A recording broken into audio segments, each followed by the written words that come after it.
Il y a une petite vingtaine d'années, j'ai créé dans ce centre l'équipe Omega qui s'intéressait essentiellement à la manière dont simuler sur ordinateur des phénomènes qui dépendent à la fois de l'aléa et du temps. De tels phénomènes correspondent à un objet mathématique qui s'appelle les processus stochastiques. Donc Omega devait comprendre comment simuler sur ordinateur des processus stochastiques. On a fait des avancées majeures. En fait, Omega a pour une très grande part contribué à l'émergence d'un nouveau domaine qui s'appelle les probabilités numériques, à l'interface entre théorie des probabilités, théorie des équations des partielles et analyse numérique.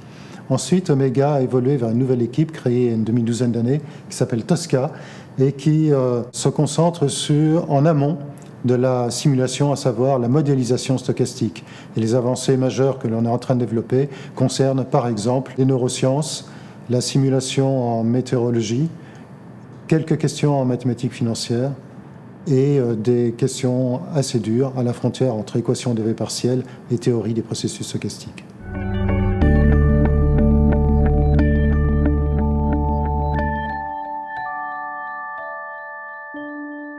Le développement des modèles à l'aide de processus stochastiques est fortement lié à l'accroissement des moyens de calcul. Donc, le fait que les ordinateurs soient devenus de plus en plus puissants, que les calculs peuvent être distribués, rendent les besoins en modélisation beaucoup plus importants parce que les ingénieurs et les physiciens savent qu'ils vont pouvoir simuler des modèles de plus en plus complexes.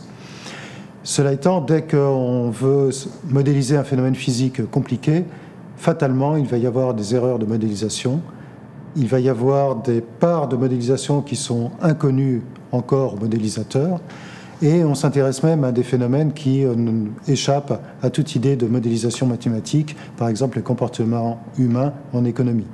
Et donc, pour toutes ces raisons-là, les modèles stochastiques sont devenus de plus en plus prégnants dans la science et dans la technologie. Et ce domaine a réellement explosé ces 20 dernières années et continue de le faire.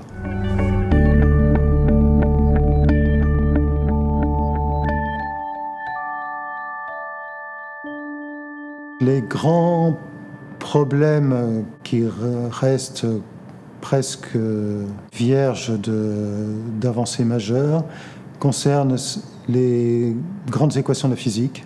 On a débroussaillé le terrain pour les équations de type Navier-Stokes ou Boltzmann. Il reste énormément à faire pour comprendre, par exemple, comment simuler la turbulence dans des domaines bornés. Et puis, par ailleurs, un autre grand défi concerne les interfaces entre la biologie et la modélisation stochastique. Par exemple, comment espérer modéliser, simuler sur ordinateur l'évolution d'un cancer.